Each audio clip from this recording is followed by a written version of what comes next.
بسم اللہ الرحمن الرحیم۔ پچھلے حصے میں حصہ نمبر 60 میں ہم نے دیکھا کہ کس طرح حی ابن اخطب جو ہے وہ بنو قریظہ کے جو مسلمانوں کے ساتھ تھے غزوہ خندق میں اس کے گھر آیا اور اس نے اس کو قائل کیا۔ اب آگے مسلمانوں کے غزوہ خندق کے دوران خندق سے اس پار مشرکین تھے، 10,000 کا لشکر تھا، اور اس طرف جو بنو قریظہ کے لوگ حضرت صلی اللہ علیہ وسلم کے ساتھ تھے اور ان کی مدد کرنا ان کا معاہدے کا حصہ تھا، وہ بغاوت پہ اتر آئے اور انہوں نے حضرت صلی اللہ علیہ وسلم کی مدد کرنے سے انکار کر دیا۔ اب حضرت صلی اللہ علیہ وسلم اور صحابہ کرام مختلف دو صورتوں کے جنگوں میں پھنس گئے تھے کہ پیچھے کی طرف بنو قریظہ تھے اور آگے کی طرف وہ 10,000 کا لشکر۔ ابھی یہ غزوہ خندق کا ذکر جاری ہے۔ اس تجویز پر کچھ گفت و شنید بھی ہوئی، مگر جب آپ صلی اللہ علیہ وسلم نے حضرت سعد بن معاذ اور حضرت سعد بن عبادہ رضی اللہ عنہ سے اس تجویز کے بارے میں مشورہ کیا تو ان دونوں نے بیک زبان عرض کیا کہ رسول اللہ صلی اللہ علیہ وسلم اگر اللہ نے آپ کو اس کا حکم دیا ہے تب تو بلا چون و چرا تسلیم ہے، اور اگر آپ صلی اللہ علیہ وسلم محض ہماری خاطر ایسا کرنا چاہتے ہیں تو ہمیں اس کی ضرورت نہیں۔ جب ہم لوگ اور یہ لوگ دونوں شرک اور بت پرستی پر تھے تب تو یہ لوگ میزبانی یا خرید و فروخت کے سوا کسی اور صورت سے ایک دانے کی بھی تما نہیں کر سکتے تھے، تو بھلا اب جب کہ اللہ نے ہمیں ہدایت اسلام سے سرفراز فرمایا ہے اور آپ کے ذریعے عزت بخشی ہے، ہم انہیں اپنا مال دیں گے واللہ ہم تو انہیں صرف اپنی تلوار دیں گے۔ آپ صلی اللہ علیہ وسلم نے ان دونوں کی رائے کو درست قرار دیا اور فرمایا کہ جب میں نے دیکھا کہ سارا عرب ایک کمان کھینچ کر تم پر پل پڑا ہے تو میں تمہاری خاطر میں نے یہ کام کرنا چاہا تھا، پھر الحمدللہ اللہ کا کرنا ایسا ہوا کہ دشمن میں پھوٹ پڑ گئی، ان کی جمعیت شکست کھا گئی اور ان کی دھار کند گئی۔ ہوا یہ کہ بنو غطفان کے ایک صاحب جن کا نام نعیم بن مسعود بن عامر اشجی تھا رسول اللہ صلی اللہ علیہ وسلم کی خدمت میں حاضر ہوئے اور عرض کیا کہ اے اللہ کے رسول صلی اللہ علیہ وسلم، میں مسلمان ہو گیا ہوں لیکن میری قوم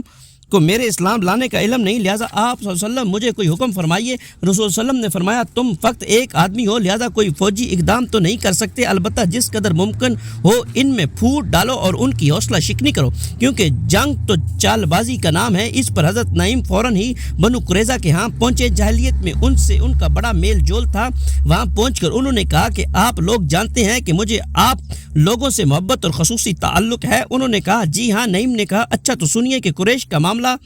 آپ لوگوں سے مختلف ہے، یہ علاقہ آپ کا اپنا علاقہ ہے، یہاں آپ کا گھر بار ہے، مال و دولت ہے، بال بچے ہیں، آپ اسے چھوڑ کر کہیں اور نہیں جا سکتے، مگر جب قریش اور غطفان محمد صلی اللہ علیہ وسلم سے جنگ کرنے آئے تو آپ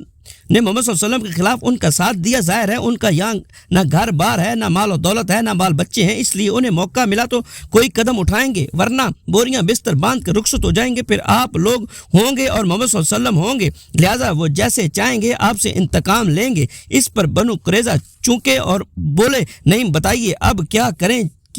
انہوں نے کہا کہ دیکھیے قریش جب تک آپ لوگوں کو اپنے کچھ آدمی یرغمال کے طور پر نہ دیں آپ ان کے ساتھ جنگ میں شریک نہ ہوں۔ قریظہ نے کہا آپ نے بہت مناسب رائے دی ہے۔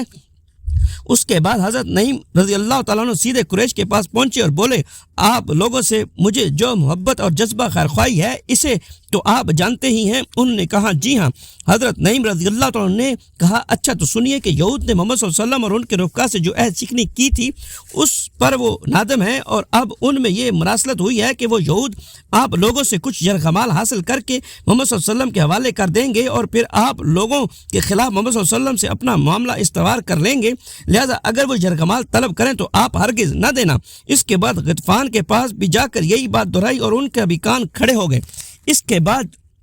جمعہ اور ہفتہ کے درمیانی رات کو قریش نے یہود کے پاس یہ پیغام بھیجا کہ ہمارا قیام کسی سازگار اور موزوں جگہ پر نہیں ہے، گھوڑے اور اونٹ مر رہے ہیں، لہٰذا ادھر سے آپ لوگ اور ادھر سے ہم لوگ اٹھیں اور محمد صلی اللہ علیہ وسلم پر حملہ کر دیں۔ لیکن یہود نے جواب میں کہلایا کہ آپ ہفتے کا دن ہے اور آپ جانتے ہیں کہ ہم سے پہلے جن لوگوں نے اس دن کے بارے میں حکم شریعت کی خلاف ورزی کی تھی انہیں کیسی عذاب سے دوچار ہونا پڑا تھا۔ علاوہ ازیں آپ لوگ جب تک اپنے کچھ آدمی ہمیں بطور یرغمال نہ دے دیں ہم لڑائی میں شریک نہ ہوں گے۔ کاسے جب یہ جواب لے کر واپس آیا تو قریش اور غطفان نے کہا واللہ نعیم نے سچ ہی کہا تھا، چنانچہ انہوں نے یہود کو کہلایا بھیجا کہ خدا کی قسم ہم آپ کو کوئی آدمی نہ دیں گے، بس آپ لوگ ہمارے ساتھ ہی نکل پڑیں اور دونوں طرف سے محمد صلی اللہ علیہ وسلم پر حلہ بول دیا جائے۔ یہ سن کر قریظہ نے بام کہا واللہ نعیم نے تم سے سچ ہی کہا تھا۔ اس طرح دونوں فریق کا اعتماد ایک دوسرے سے اٹھ گیا، ان کی صفوں میں پھوٹ پڑ گئی اور ان کے حوصلے ٹوٹ گئے۔ اس دوران محمد صلی اللہ علیہ وسلم اللہ تعالیٰ سے یہ دعا کر رہے تھے اللہم استر عوراتنا و آمر رواتنا، اے اللہ ہماری پردہ پوشی فرما اور ہمیں خطرات سے مامون کر دے۔ اور رسول صلی اللہ علیہ وسلم یہ دعا فرما رہے تھے، اے اللہ کتاب اتارنے والے اور جلد حساب لینے والے، ان لشکروں کو شکست دے، اے اللہ انہیں شکست دے اور جھنجھوڑ کر رکھ دے۔ بالآخر اللہ نے اپنے رسول صلی اللہ علیہ وسلم کی مسلمانوں کی دعائیں سن لی، چنانچہ مشرکین کے صفوں میں پھوٹ پڑ جانے اور بددلی اور پست ہمتی صلاحیت کر جانے کے بعد اللہ نے ان پر تند ہواؤں کا طوفان بھیج دیا، جس نے ان کے خیمے اکھیڑ دیے، ہانڈیاں الٹ دیں۔ طوفان اس قدر تھا کہ کھوٹیاں اکھاڑ دیں، جس چیز کو قرار نہ رہا، اور اس کے ساتھ ہی فرشتوں کا لشکر بھیج دیا جس نے انہیں ہلا ڈالا اور ان کے دلوں میں رعب اور خوف ڈال دیا۔ اسی سرد اور کڑکڑاتی ہوئی رات میں رسول صلی اللہ علیہ وسلم نے حضرت حذیفہ بن یمان رضی اللہ عنہ کو کفار کی خبر لانے کے لیے بھیجا۔ موصوف ان کے ماز میں پہنچے تو وہاں ٹھیک یہی حالت بپا تھی اور مشرکین واپسی کے لیے تیار ہو چکے تھے۔ حضرت حذیفہ رضی اللہ عنہ نے خدمت نبی صلی اللہ علیہ وسلم میں واپس آ کر ان کی روانگی کی اطلاع دی، چنانچہ رسول صلی اللہ علیہ وسلم نے صبح کہ دیکھا کہ میدان صاف ہے، اللہ نے دشمن کو کسی خیر کے اصول کا موقع دیے بغیر اس کے غیظ و غضب سمیت واپس کر دیا اور ان سے جنگ کے لیے تنہا کافی ہوا۔ الغرض اس طرح اللہ نے اپنا وعدہ پورا کیا، اپنے لشکر کو عزت بخشی، اپنے بندے کی مدد کی اور تنہا سارے لشکر کو شکست دی۔ چنانچہ اس کے بعد آپ مدینہ واپس آ گئے۔ غزوہ خندق صحیح ترین قول کے مطابق شوال 5 ہجری میں پیش آیا اور مشرکین نے 1 ماہ یا تقریباً 1 ماہ سے کچھ زیادہ رسول صلی اللہ علیہ وسلم اور مسلمانوں کا محاصرہ جاری رکھا تھا۔ تمام ماخذ پر مجموعی نظر ڈالنے سے معلوم ہوتا ہے کہ محاصرے کا آغاز شوال میں ہوا تھا اور خاتمہ ذی-القعدہ میں۔ ابن سعد کا بیان ہے کہ رسول صلی اللہ علیہ وسلم جس روز خندق سے واپس ہوئے بدھ کا دن تھا اور ذی-القعدہ ختم ہونے میں صرف 7 دن باقی تھے۔ جنگ احزاب در حقیقت خساروں کی جنگ نہ تھی بلکہ اصحاب کی جنگ تھی۔ اس میں کوئی خون ریز مارکہ پیش نہیں آیا، لیکن پھر بھی یہ اسلامی تاریخ کی ایک فیصلہ کن جنگ تھی۔ تو چنانچہ اس کے نتیجے میں مشرکین کے حوصلے ٹوٹ گئے اور یہ واضح ہو گیا کہ عرب کی کوئی بھی قوت مسلمانوں کی اس چھوٹی سی طاقت کو جو مدینے میں نشو و نما پا رہی ہے ختم نہیں کر سکتی، کیونکہ جنگ احزاب میں جتنی بڑی طاقت فراہم ہو گئی تھی اس سے بڑی طاقت فراہم کرنا عربوں کے بس کی بات نہ تھی۔ اس لیے رسول صلی اللہ علیہ وسلم نے احزاب کی واپسی کے بعد فرمایا، اب ہم ان پر چڑھائی کریں گے، وہ ہم پر چڑھائی نہ کریں گے، اب ہمارا لشکر ان کی طرف جائے گا۔ اس کے بعد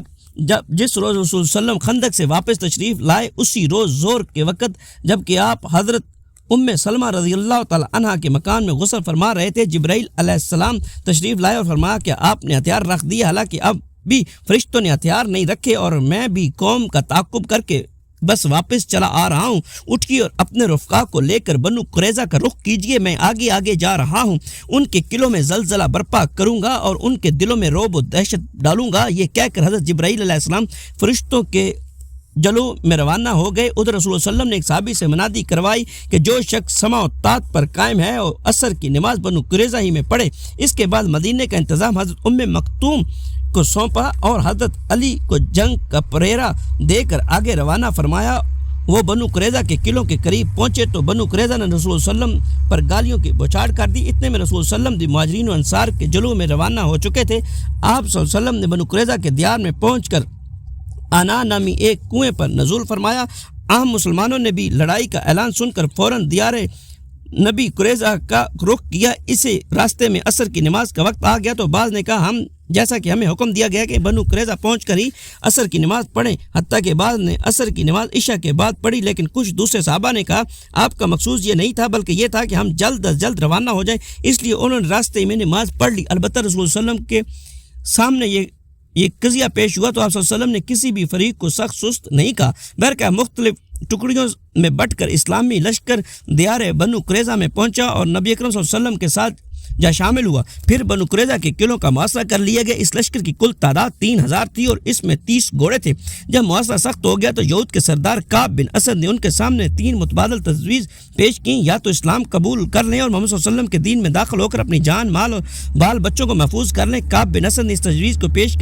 کرتے ہوئے یہ بھی کہا کہ واللہ تم لوگوں پر یہ بات واضح ہو چکی ہے کہ وہ واقعی نبی اور رسول صلی اللہ علیہ وسلم ہیں اور وہ وہی ہیں جنہیں تم اپنی کتاب میں پاتے ہو، یا اپنے بیوی بچوں کو خود اپنے ہاتھوں قتل کر دیں، پھر تلوار سونت کر نبی صلی اللہ علیہ وسلم کی طرف نکل پڑیں اور پوری قوت سے ٹکرا جائیں۔ اس کے بعد یا تو فتح پائیں یا سب کے سب مارے جائیں، یا پھر رسول صلی اللہ علیہ وسلم اور صحابہ کرام پر دھوکے سے ہفتے کے دن پر پل پڑیں، کیونکہ انہیں اطمینان ہوگا کہ آج لڑائی نہیں ہوگی۔ لیکن یہود نے ان تینوں میں سے کوئی بھی تجویز منظور نہ کی، جس پر ان کے سردار کعب بن اسد نے جلا کر کہا تم میں سے کسی نے ماں کی کوکھ سے جنم لینے کے بعد ایک رات بھی ہوش مندی کے ساتھ نہیں گزاری۔ ان تینوں تجاویز کو رد کر دینے کے بعد بنو قریظہ کے سامنے صرف ایک ہی راستہ رہ جاتا تھا